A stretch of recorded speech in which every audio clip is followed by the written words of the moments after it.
My guests are Hannah Goodfreund and Gideon Shalach. They're tied in with the Freiburg Center. Welcome to the show. Now, let me get you to introduce the Freiburg Center. You're a former rector of the university. I'm a former rector and a former president.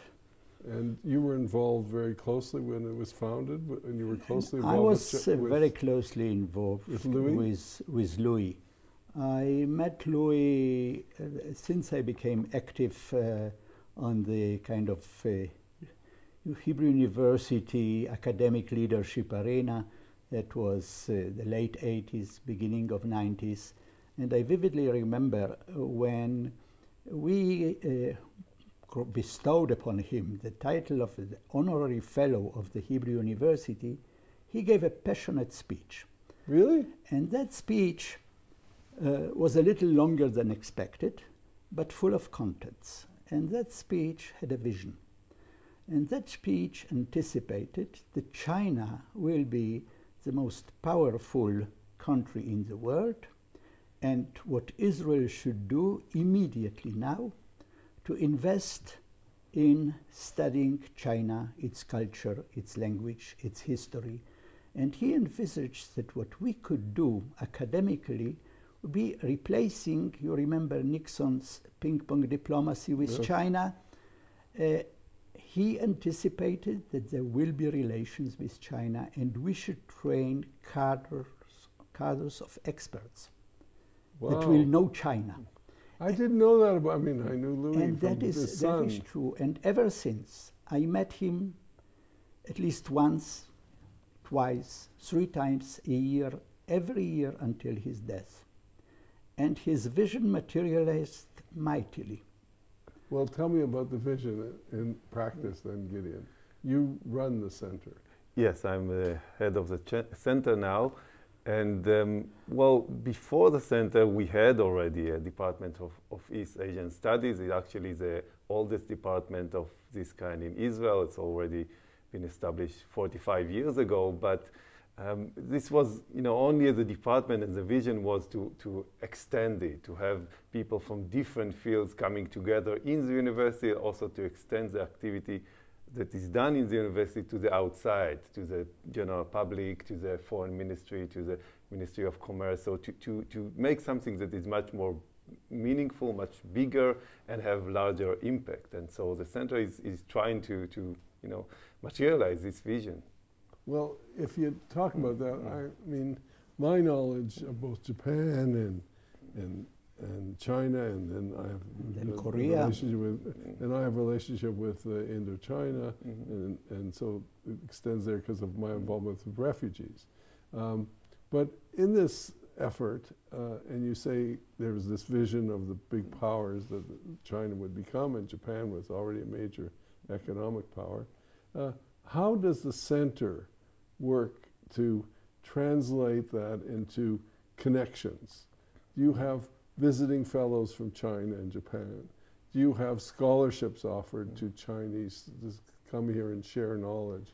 How do you actually We have joined workshops and conferences. You have joint research projects? That's for well, we have. There are different things. One is to give some basically seed money for research done by Israelis in East Asia. So we had, for example, last year somebody from the Department of Agriculture doing research in Korea on Korean agriculture. We have people doing research, of course, on more traditional fields in East Asia like history or art history. We have somebody now doing a research on the ecology in Hong Kong, which is a very interesting topic in comparison to Israel. So this is one aspect. The other aspect is to give scholarship to young students to study Chinese, to study Japanese, those kind of things.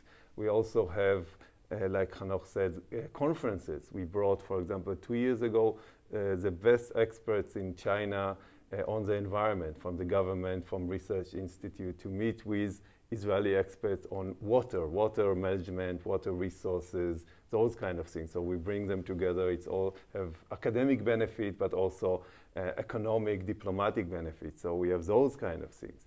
We're trying to work with the Ministry of foreign affairs, as I said before, to help them, shape the diplomacy, know more about China. One of the problems is that, in the foreign ministry there is almost nobody that is up to date with what's going on in China, in Japan. So we try to do all sort of things that will encourage more knowledge and more interaction with East Asian countries. You don't have a Prime Minister Rudd like Australia does who speaks Mandarin. But on the other hand, there's a kind of scale problem. You have China with over 1 billion people. You have India with 1 billion people. You have Japan, and here you have this little country with, less than 10 million, and you're studying them, they're studying you. I mean, there's 7 centers of Jewish studies in China. Can you encompass even a part of it, never mind all of it? Well, I think we have an advantage in Israel that we have a very good image in China, in Japan, in Korea.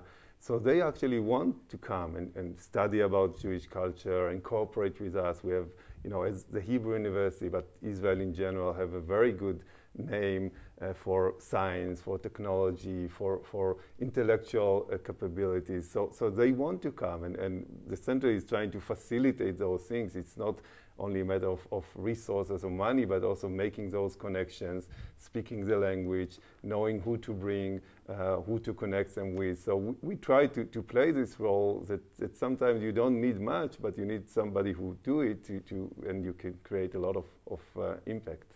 Let me add to that something, because when we started this center, sometime 4 years ago, about 4 years ago, we focused on China and Japan because we already had a strong academic base. But it was clear that in due course we shall expand to other cultures, other civilizations in Far East Asia.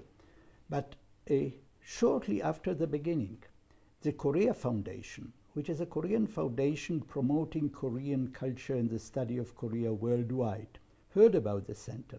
They approached us. They added something to the financial structure, and now we have expanded it to Korea. With Lou Freiberg, we were dreaming about going further south, Indonesia, Vietnam, and so on. And hopefully it will materialize. Well, let me talk about Vietnam, because I have a very soft spot for Vietnam.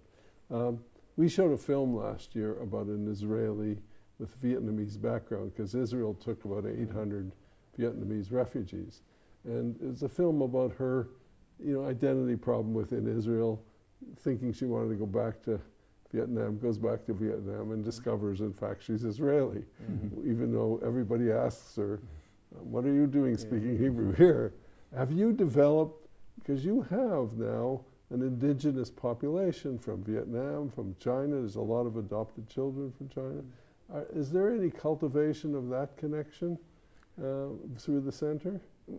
Not very much. We had some activity. We have an ongoing activity related to Jews in China, in the historical and also presently Jewish descent people. But Vietnam and Southeast Asia is a big problem all over Israel. This is something that is almost absent from Israeli academia, and that's something we certainly need to develop. We have other area we want to not just geographically expand, but our activity. We are building now a library, a professional library of East Asian languages, which we had here and there, but now with the Freiberg Center money, we can expand it and create a resource. It's not only library, but databases, connections that people can come and do research, academic research, economic research. So there's a lot to do, and we are trying to go on, not just do what we do, but expand. Because, it would be nice to see some of these people with Vietnamese background get scholarships, because they have some background in the language would help. In any case, we're running out of time. We're out of time. May I say something about Lou? Sure, very much so. Yeah, because Lou, it was a very special, and I told you about his speech, the early 90s. Right. The second time that he addressed the Hebrew University community, actually the Board of Governors, was when we established that center. And at that speech, he told he talked about his life story. And when he talked about his mother, whose soul went up to heaven through the chimneys of Auschwitz, there was not a dry eye in the audience. And he was that kind of man who did not have the chance, was not fortunate, to have an education of his own, and he wanted to contribute to education of others. And we shall cherish his memory always. Thank you very much, and I'm sure our good friends Jack and Sandy will be delighted to hear that. Thank you both for appearing. Thank you. Thank you.